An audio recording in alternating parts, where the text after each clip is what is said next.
Hi guys, it's Mrs. Kelley again with my friend Rowlf. Hey everybody! And we're here to read the next two chapters of Mary Pope Osborne's Magic Treehouse series number 19, Tigers at Twilight.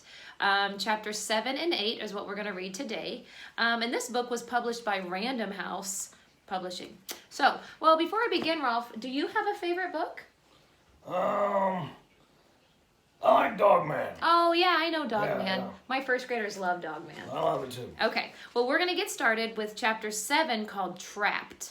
But before we do, let's do a little bitty recap of the end of chapter 6.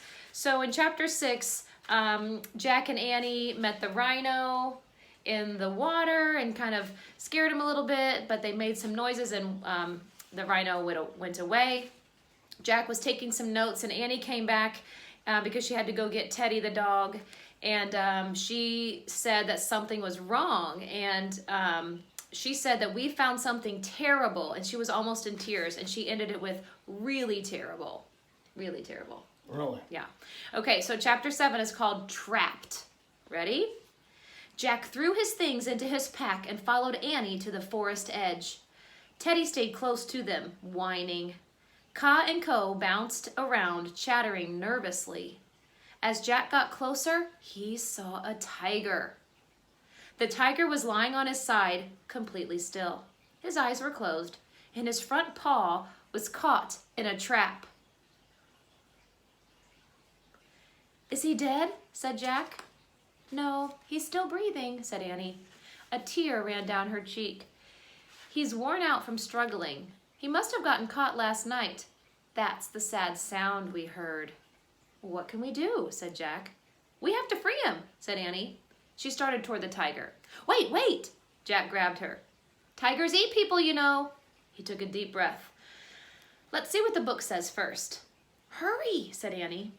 Jack opened their India book. He found a chapter called Tiger Traps. He read, "Poachers catch Indian tigers with steel traps. This is against the law. After trapping a tiger, they kill it and sell the body parts for money. Like the rhino, the tiger is a very endangered species. If the killing does not end, both face extinction. Extinction means that someday there may be no Indian tigers or rhinos left on the earth." I know, that's an awful thing. That's not good. That's not good. No. No. "Oh man, we do have to save him," said Jack. Under the writing was a picture of a steel trap used to catch tigers. Jack studied it. It looked horrible and deadly. "Okay," he said. He showed the picture to Annie. "Here's the plan. I'll push down on this part, the trap will spring open, and then you pull his leg out. Got it?" "Got it," said Annie. "Sit, Teddy." The little dog sat. You don't have to sit, Rowlf. Oh, okay. The Langers watched silently as Jack and Annie moved closer to the tiger. He was the most majestic creature Jack had ever seen. His huge head was a dark orange color. He had a perfect black and white stripes around his face. The leg in the ugly steel trap was bleeding. Slowly, silently, Jack pushed down on the lever.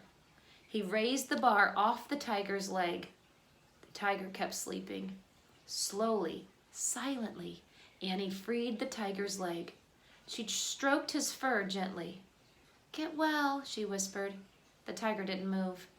Slowly, silently, Jack and Annie stood up. They turned around. They started tiptoeing back toward the Langers. "Coo, coo, coo," warned Ka and Co. And here's a picture.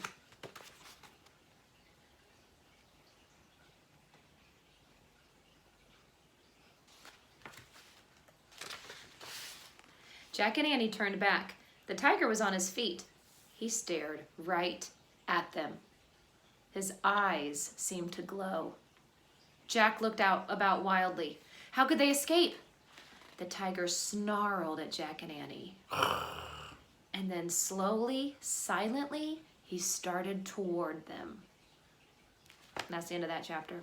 Mary Pope Osborne always does that. Always. She ends pretty much every chapter with a cliffhanger, like what's going to happen next. Luckily, we get to read this one today. Chapter 8, it's called Wonder Dog. Is it about you? It could be. I don't know. Or maybe Teddy. The huge tiger limped closer and closer to Jack and Annie. Jack clapped his hands. "We come in peace," he shouted. But the tiger didn't turn away. His eyes blazed. His lips curled. "Arf, arf!" Arf, arf. Teddy barked fiercely at Annie. "Teddy says run and hide," said Annie. She grabbed Jack's hand and pulled him over to the bank. "Wait, what about Teddy?" he cried. "Don't worry," said Annie. She pulled Jack down behind the black rock. "What about Teddy?" Jack asked again. "He's okay. He told me," said Annie. Jack heard Teddy's barks turn to fierce growls. Arr. "Arf, arf!" Arf, arf. "Grr, grr!" Arr. The growls grew louder and louder. "That doesn't sound like Teddy," said Jack. Then suddenly there was silence. A strange silence. "Teddy?" Annie asked. Now she sounded worried. Annie raised her head. She and Jack both peered over the rock. Teddy stood tall and brave in the grass. The tiger was limping away. He disappeared between the trees. You see? No. There's the picture.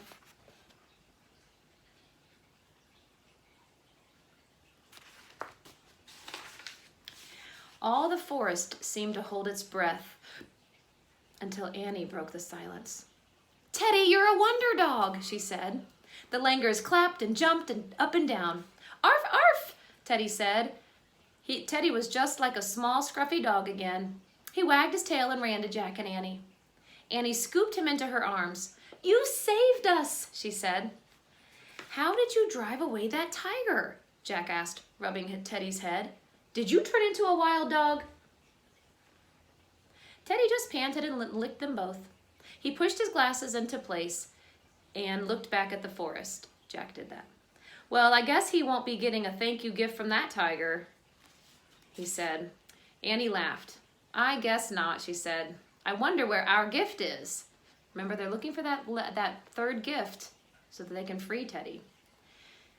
"And I wonder where the treehouse is," said Jack. Ka and Co chatted at Jack. Then they bounded down the bank, waving their arms.